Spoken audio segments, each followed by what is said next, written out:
Amai o Senhor, vós todos os seus santos.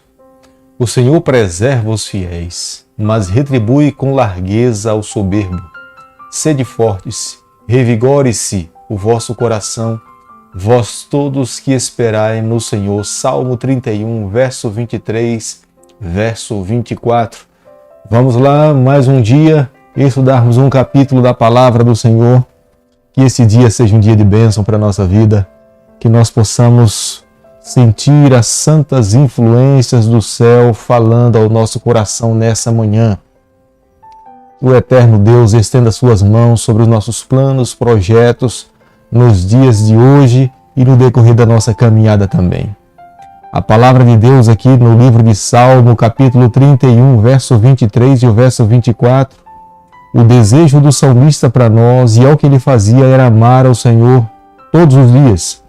O Senhor preserva os fiéis, Ele retribui com largueza ao soberbo e Ele nos aconselha: sede fortes, revigore-se o vosso coração e esperemos no Senhor constantemente. Creio que é o que nós estamos fazendo nessa manhã e iremos fazer por toda a nossa vida.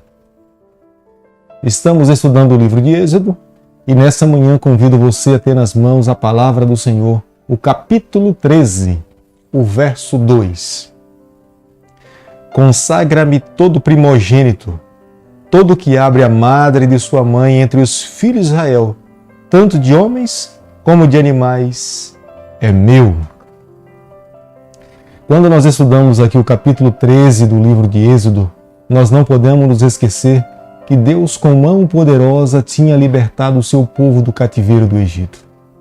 O deserto seria a faculdade de Deus para educar o seu povo. Nós não podemos em momento nenhum nos esquecermos disso.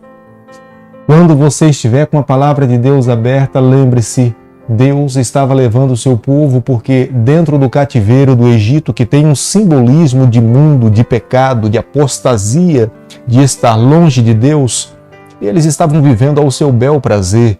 Eles aprenderam até a servir a outros deuses.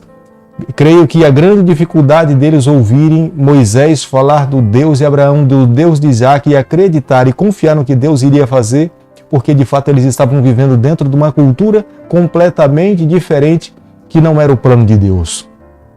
Eis a razão de Deus, com mão poderosa, manifestar os seus sinais. Isso iria impressionar o faraó do Egito, como também Deus estava educando e impressionando o coração do seu povo. A nação de Israel, os filhos de Jacó, os israelitas, deveriam reconhecer e saber nas suas vidas que há um Deus grande, um Deus poderoso, um Deus que rege as nações, e no deserto eles deveriam estar preparados para servir e se encontrar com esse Deus. Agora, no capítulo 13, no verso 2, Deus estava dizendo que todo primogênito, tanto dos seres humanos como dos animais, deveriam ser deles. Deus estava ensinando o seu povo que lá no Egito ele tinha tirado a vida de todo primogênito daquele povo que estava no Egito, dos egípcios. Mas agora Deus estava santificando, separando, advogando como seu aquele que abre a madre da sua mãe. Deus estava dizendo, em outras palavras, todo aquele que é primogênito deve ser santificado para mim, para que esse reconheça que eu sou Deus e eu irei abençoar as futuras gerações. É claro, quando nós olhamos aqui para o capítulo 13, nós podemos ver que há um pedido de Deus para a nação de Israel para que ele celebrasse anualmente a cerimônia dos pães asmos. O que esta cerimônia iria representar para o povo de Deus?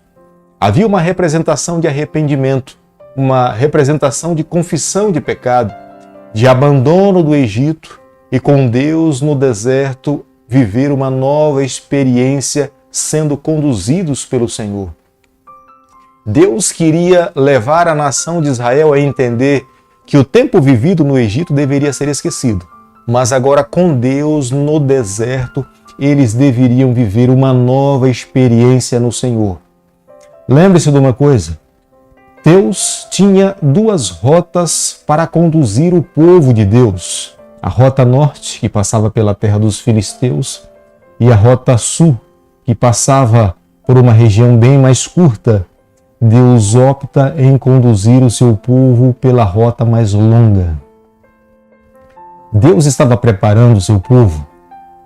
Deus sabia que havia uma necessidade de educá-los e como para que eles pudessem se encontrar com Ele no Monte Sinai. Ao levar pela rota do Monte Sinai, Deus iria colocar nas mãos do seu povo a sua vontade e a sua expressão do seu caráter, que era a lei de Deus. Mas é claro, antes de chegar no Sinai, eles deveriam aprender a viver uma vida dependente no Senhor. A Bíblia, no capítulo 13 do livro de Êxodo, o verso 21, o Senhor ia diante deles durante o dia, numa coluna de nuvem, para o guiar pelo caminho durante a noite, numa coluna de fogo, para os alumiar, a fim de que caminhassem de dia e de noite. Deus não apartou do seu povo. Deus estava ao lado deles em todo momento. Deus queria que aquele povo entendesse que Ele estava ao seu lado em todas e qualquer circunstância da vida. Ele mesmo seria o seu amparo em todos os momentos difíceis.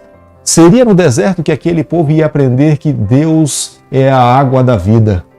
Seria no deserto que aquele povo iria aprender que em Jesus Cristo Ele é o único pão que nos alimenta através do maná. Em todos os momentos de guerra e de batalhas, eles deveriam vencer as suas batalhas confiando pelo poder de Deus. Se nós olharmos para o passado, nós veremos que belicamente, em termos de armas, o povo de Deus, os israelitas, eles eram despreparados. Eles não tinham armas. Na verdade, eles deveriam ir para a batalha crendo e confiando no que Deus poderia fazer por eles. E Deus, de fato, iria lhes conceder inúmeras as suas vitórias. Mas ao sair do Egito, eles deveriam ter a plena consciência de que nós temos um sumo sacerdote, Salvador Jesus Cristo, o Cordeiro de Deus, que nos limpa de todo o pecado. Deveria ser a mensagem central, o pedido de Deus para as famílias que estavam saindo do Egito e ir para o deserto se encontrar com o Senhor, é que cada pai deveria contar para o seu filho a experiência que tinha acontecido no Egito. O maior lugar onde se acontece o discipulado deveria, e Deus sempre quis que fosse dentro da família. O pai era responsável. É como se colocasse no braço direito uma fita e nessa fita estivesse ali a lembrança da experiência amarga que tinham vivido no Egito e quem foi o responsável para libertar o povo do sofrimento no Egito e levá-los para uma experiência magnífica em viver pela fé e se encontrar com o seu Deus na terra de Canaã. É claro que eles teriam que se deparar com povos que já estavam instalados na terra, mas Deus tinha prometido a eles que estaria ao seu lado.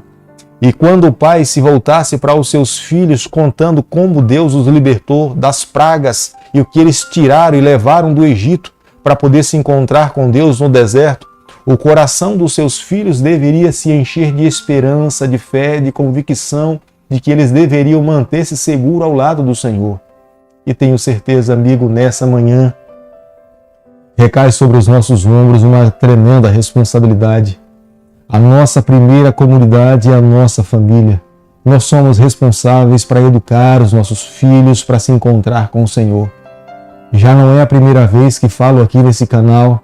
Nós sim precisamos nos preocupar com os nossos filhos com respeito à matemática, português, geografia, história, ciência, mas nós não podemos nos esquecer de apresentar a eles a palavra de Deus. Às vezes a nossa maior preocupação é em falarmos e darmos ênfase nas matemáticas, no português, na história, no inglês, mas nos esquecemos de ensiná-los a orar, de ensinar a abrir a palavra de Deus, ajudá-los a ter um conhecimento maior acerca de Deus, para que no futuro, quando saírem de dentro de casa, eles tenham aprendido a ter essa vida de comunhão com Deus.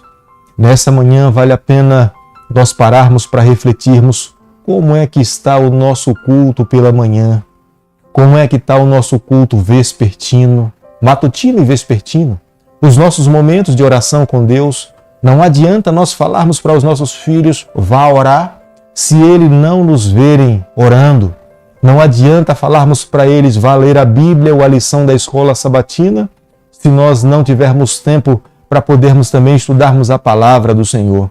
Creio que, nesse momento, é hora que cada um de nós precisamos refletir do que nós esperamos da nossa família, sendo que Deus coloca nas nossas mãos esse direito de liderarmos. Tenho certeza que se nessa manhã nós escolhermos seguir o que Deus sonha para cada um de nós, tenho certeza que alcançaremos a vitória em Jesus Cristo. Querido Pai, nessa manhã, ao estudarmos o capítulo 13 do livro de Êxodo, nós queremos ser agradecidos a Ti pela libertação que aconteceu através da pessoa de Jesus Cristo. Muito obrigado pelo Teu amor. Nessa manhã, mais uma vez, reconsagramos a nossa vida a Ti, como aconteceu dos primogênitos no passado. Fica conosco no decorrer da nossa trajetória. É o nosso pedido, é a nossa oração e nós fazemos em nome de Jesus. E o Senhor te abençoe e te guarde. Que Ele faça resplandecer o seu rosto sobre você. Que Ele tenha misericórdia de você.